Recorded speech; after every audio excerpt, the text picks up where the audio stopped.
जय संतोषी माँ। संतोषी माता की जय। 7 शुक्रवार व्रत करे श्रद्धा से, जो नित्य सुख समृद्धि पाए, वही दूर हो सकल विपत। संतोषी माता की जय। आप सभी पर संतोषी माता की कृपा सदैव बनी रहे। आज शुक्रवार के दिन सुनिए संतोषी माता की कथा। एक गांव में एक बुढ़िया रहती थी, जिसके 7 बेटे थे। 6 बेटे कमाने वाले, लेकिन एक बेटा निकम्मा था। 6 बेटे कमाने वाले थे और एक बेटा निकम्मा था। बुढ़िया माँ 6 पुत्रों को जूठा 7वें पुत्र को दिया करती थी। 7वां पुत्र एक दिन अपनी पत्नी से बोला, देखो मेरी माता का मुझ पर कितना प्रेम है। वह बोली, क्यों नहीं, सबका जूठन बचा हुआ तुमको जो खिलाती हैं।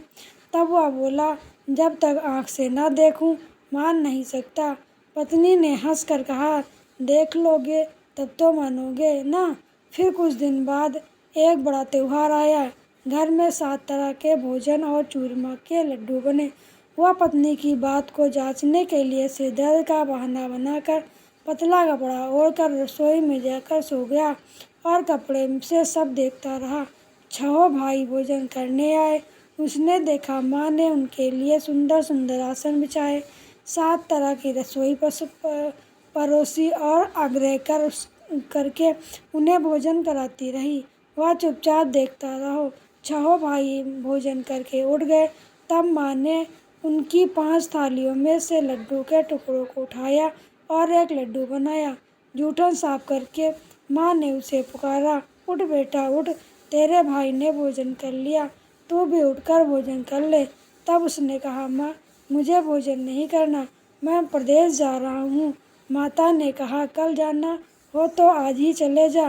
वह बोला, हाँ हाँ आज ही जा रहा हूँ। ऐसा कहकर वह घर से निकल गया। चलते समय उसे पत्नी की याद आई। वह गौशाला के कंडे थाप रही थी। तब वह जाकर बोला, सुनो मेरे पास तो कुछ नहीं है, यह अंगूठी है, यह लो और अपनी कोई निशानी मुझे दे दो। पत्नी बोली, मेरे पास क्या है, यह गोबर भरा हाथ है। ऐसा कहकर उसकी पत्नी ने पीठ पर गोबर के हाथ की थाप मार दी। तब वह चल पड़ा। चलते चलते दूर देश में पहुंच गया। वहाँ एक साहूकार की दुकान थी। वहाँ जाकर बोला, सेठ जी मुझे नौकरी पर रख लो। साहूकार को नौकर की सख्त जरूरत थी। साहूकार ने कहा, काम देखकर तनख्वाह मिलेगी। उसने कहा, सेठ जी आप जैसा ठीक समझें। आप मुझे साहूकार के यहाँ नौकरी मिल गई।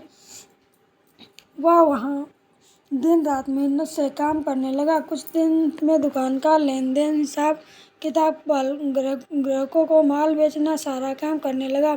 साहूकार के 7-8 नौकर थे। वे सब चक्कर खाने लगे, लेकिन उसने अपनी लगन, परिश्रम, ईमानदारी से सभी को पीछे छोड़ दिया। फिर अपने किए हुए का फल भी मिला। सेठ ने भी उसका काम देखा और 3 महीनों में ही उन्हें मुनाफे के साझेदार बना लिया। परिश्रम करते करते 12 वर्षों में ही वह नगर का नामी सेठ बन गया और सेठ अपना सारा कारोबार उस पर छोड़कर बाहर चला गया। इधर घर पर उसकी पत्नी पर क्या बीती वह भी सुनिए। ससुराल अब दुख देने लगे। गृहस्थी का सारा काम करवा कर उसे लकड़ी लेने जंगल में भेजा करते। इस बीच घर की रोटियों के आटे से भी जो भूसी निकलती उसकी रोटी बनवा कर रख दी जाती और फूटे नारियल की नरेरी में पानी भर दिया जाता। इस तरह उसके दिन बीतते रहे। एक दिन जब वह जंगल में लकड़ी लेने जा रही थी, तब उसे रास्ते में बहुत सी स्त्रियाँ संतोषी माता का व्रत करती दिखी। तब वह खड़ी होकर पूछने लगी, बहनों या तुम किस देवी या देवता का व्रत कर रही हो और इसके करने से क्या फल मिलता है? इस व्रत के करने की क्या विधि है? यदि तुम अपने इस व्रत का विधान मुझे समझा कर कहोगी तो मैं तुम्हारा बड़ा एहसान मानूंगी।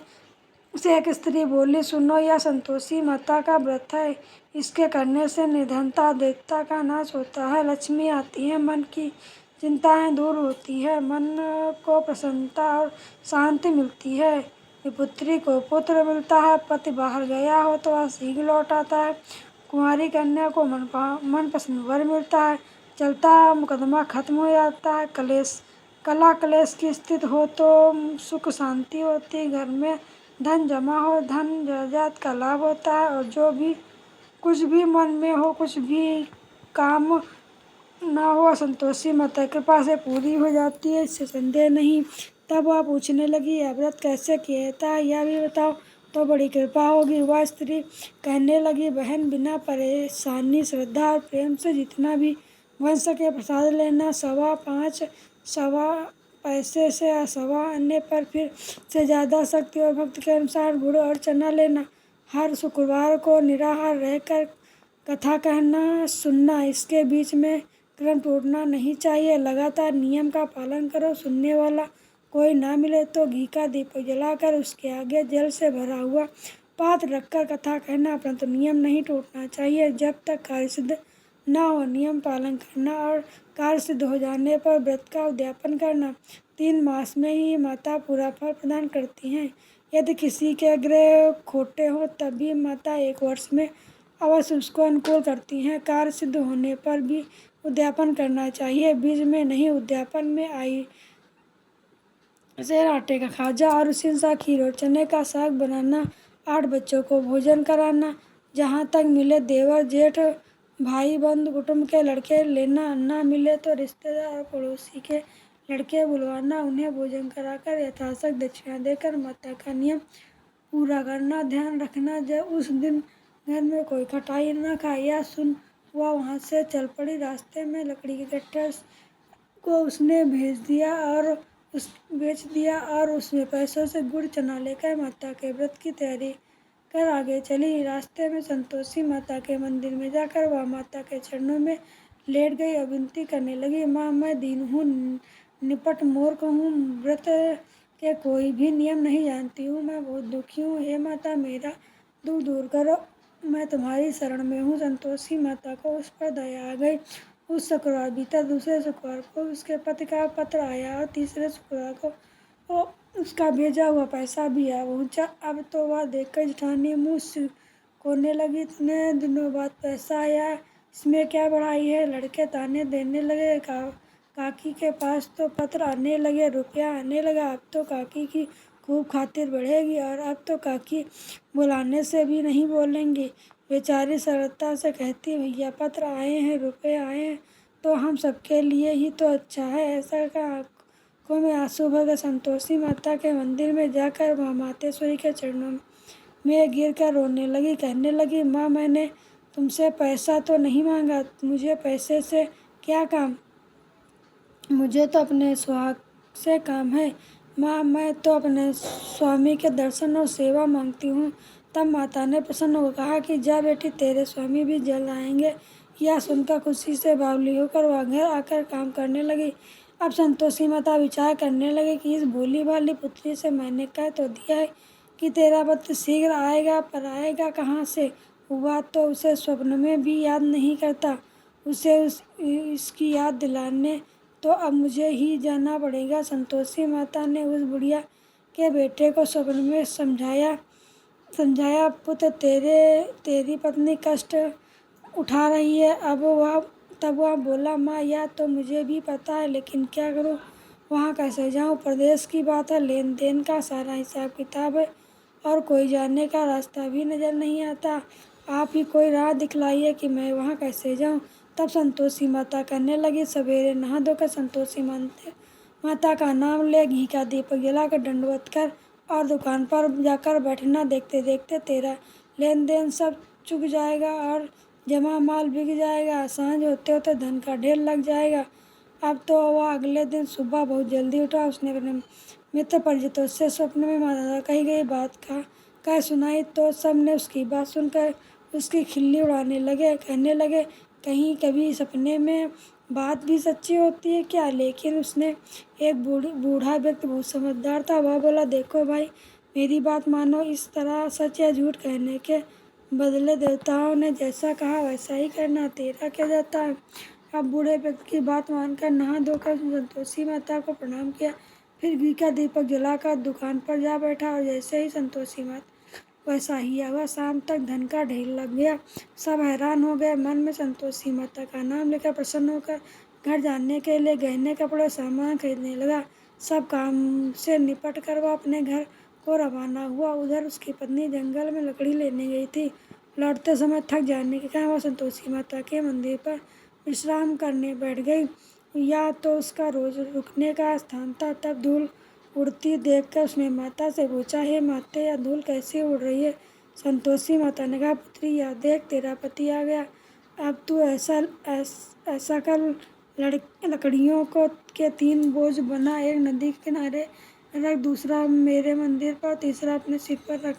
तेरे पति की लकड़ी का गट्ठर देखकर मोह पैदा होगा या वहाँ पर रुकेगा, नाश्ता पानी करके माने से मिलने जाएगा तो लकड़ी का गट्ठर उठाकर जाना और बीच चौक से गट्ठर डालकर 3 आवाज़ें जोर से लगाना। लो सासू जी, लकड़ियों का गट्ठर लो, भूसी की रोटी दो, नारियल की खोपड़ी में पानी दो, और आज कौन मेहमान आया है? संतोषी माता की बात सुनकर वह बहुत अच्छा माँ कहकर प्रसन्न मन से लकड़ी के 3 गट्ठर बना लिए। एक नदी के तट पर, माता के मंदिर पर, तीसरा मुसाफिर वहाँ पर जा पहुँची। सूखी लकड़ी देखकर उसको इच्छा हुई कि अब यही विश्राम कर ले, भोजन बनाकर खा पी ले, फिर गांव चले। इस प्रकार भोजन करके विश्राम कर वह अपने गांव में आ गया। उसी समय बहू सिर पर लकड़ी का गट्ठर लिया। इसने गट्ठर पर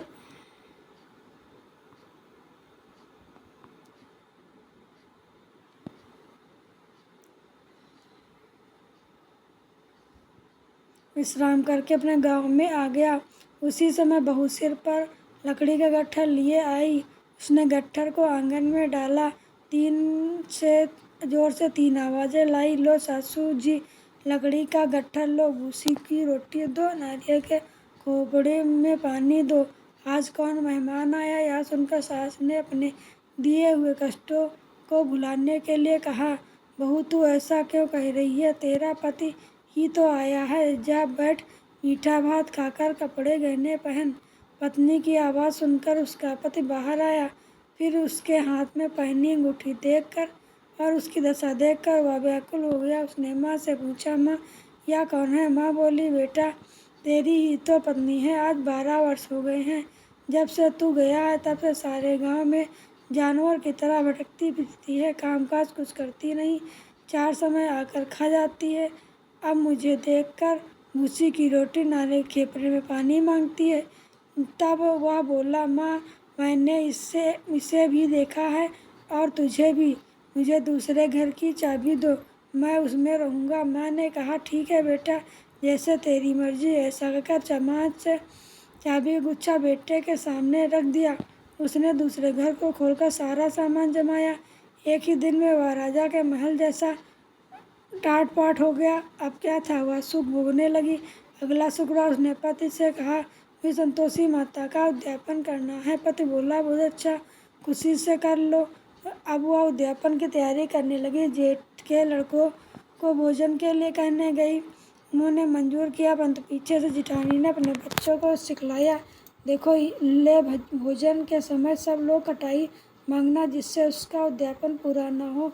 अब लड़के भोजन करने आए। खीर पेट भर खाई, लेकिन माँ की बात याद आते ही कहने लगे, चाची, हमें कुछ खटाई खाने को दो, खीर खाना हमें बिल्कुल अच्छा नहीं लगता। और लड़के उठ खड़े हुए, फिर बोले, पैसे लाओ। भोली भाली बहू कुछ भी नहीं जानती थी, उसने उन लड़कों को पैसे दे दिए। लड़कों ने बजाया कर उन पैसों से इमली खरीदी और खाई। यह सब देखकर अब बहू पर संतोषी माता का कोप हुआ। राजा के दूत उनके पति को पकड़ ले गए। जिठानी कहने लगी, अब सब पता चल जाएगा जब जेल की रोटी खाएगा। बहू से वचन सुनकर सहन नहीं हुए, तब संतोषी माता के मंदिर में गई। कहने लगी, माता, यह आपने क्या किया? हंसाकर आप मुझे क्यों रुलाने लगी? संतोषी माता बोली, पुत्री, तूने मेरा व्रत भंग किया है, इतनी जल्दी सारी बातें भुला दी। वह बोली, माँ, मैं तो कुछ भी नहीं भूली, ना ही मैंने कोई अपराध किया, मुझे तो लड़कों ने भूल में डाल दिया, मुझे क्षमा करो माँ। तब माँ बोली, ऐसी भूल भी कहीं होती है? वह बोली, अब कोई भूल नहीं होगी। अब बताओ, मेरे पति कैसे वापस आएंगे? संतोषी माता बोली, पुत्री, जा, तेरे पति तुझे रास्ते में ही आता मिलेगा। वह मंदिर से निकलकर बाहर गई। रास्ते में उसका पति आता हुआ मिला। उसने पूछा, कहाँ गए थे? तब वह बोला, इतना धन जो कमाया है उसका कर राजा ने मांगा था, वही भरने गया था। तब वह प्रसन्न होकर बोली, भला हुआ, अब घर चलो। फिर अगला शुक्रवार आया। तब वह बोली, मुझे माता का उद्यापन करना है। पति ने कहा, ठीक है, करो। फिर वह जेठ के लड़कों से भोजन करने को कहने लगी। जेठानी ने वो फिर सिखा दिया कि तुम पहले की तरह खटाई मांगना। अब की बार लड़के भोजन करने बैठे, लेकिन भोजन करने से पहले कहने लगे, हमें खीर पूरी अच्छी नहीं लगती, जीगे पर आता है, कुछ खटाई खाने को दो। तब वह बोली, खटाई तो खाने को नहीं मिलेगी, खाना हो तो खाओ। उनके उठकर चले जाने पर उसने ब्राह्मणों के लड़के बुलवाकर उन्हें भोजन कराया। दक्षिणा की जगह उन्हें एक फल दिया। उसमें संतोषी माता प्रसन्न हो गई और माता की कृपा से 9 माह बाद उनको चंद्रमा के समान एक सुंदर पुत्र प्राप्त हुआ। पुत्र को लेकर वह हर दिन संतोषी माता के मंदिर में जाने लगी। माँ ने सोचा, यह रोज आती है, आज क्यों ना आई, मैं इसके घर चलूं, इसका आश्रय देखूं तो सही, यह कैसे रहती है, कहाँ रहती है। यह विचार कर माता ने भयानक रूप बनाया। गुड़ और चने से सना मुख, ऊपर से मुंड के समान होठ पर मधुमक्खियां भिनभिना रही थी। दहलीज पर पैर रखते हुए उसकी सास चिल्लाई, देख रे, कौन चुड़ैल डाकिन चली जा रही है, जल्दी भगाओ इसे, नहीं तो ये सबको खा जाएगी। बहू रोशनदान से देख रही थी। वह प्रसन्न हो उठी, आज मेरी माता मेरे घर आई है। ऐसा कहकर दूध पीते बच्चे को गोद से उतार दिया। यह सब देखकर सास क्रोध में बोली, अरे देखो तो जरा, इसकी उतावली कैसे उतावली जा रही है, जो बच्चे को ही पटक दिया। इतने में ही माँ ने के प्रताप से जहाँ देखो वहाँ लड़के ही लड़के नजर आने लगे। वो बोली, माँ जी ने जिनका व्रत करती हूँ वह संतोषी माता है। ऐसा करके उसने झट से घर के सारे किवाड़ खोल दिए। सब ने फिर से माता के चरण पकड़ लिए, विनती करके कहने लगे कि हे माता, हम मूर्ख हैं, अज्ञानी हैं, अपने व्रत की विधि हम नहीं जानते। आपका व्रत भंग कर हमने बहुत बड़ा अपराध किया है। हे माता, आप हमारे सभी अपराधों को क्षमा करें। इस तरह बार बार कहने पर संतोषी माता प्रसन्न हुई। इसके बाद उनकी सास कहने लगी, संतोषी माता, अपनी बहू को जैसा फल दिया वैसे सबको देना। जो यह कथा सुने या पढ़े उसके भी सभी मनोरथ पूर्ण करना। प्रेम से बोलिए संतोषी माता की जय। ओम संतोषी माता की जय।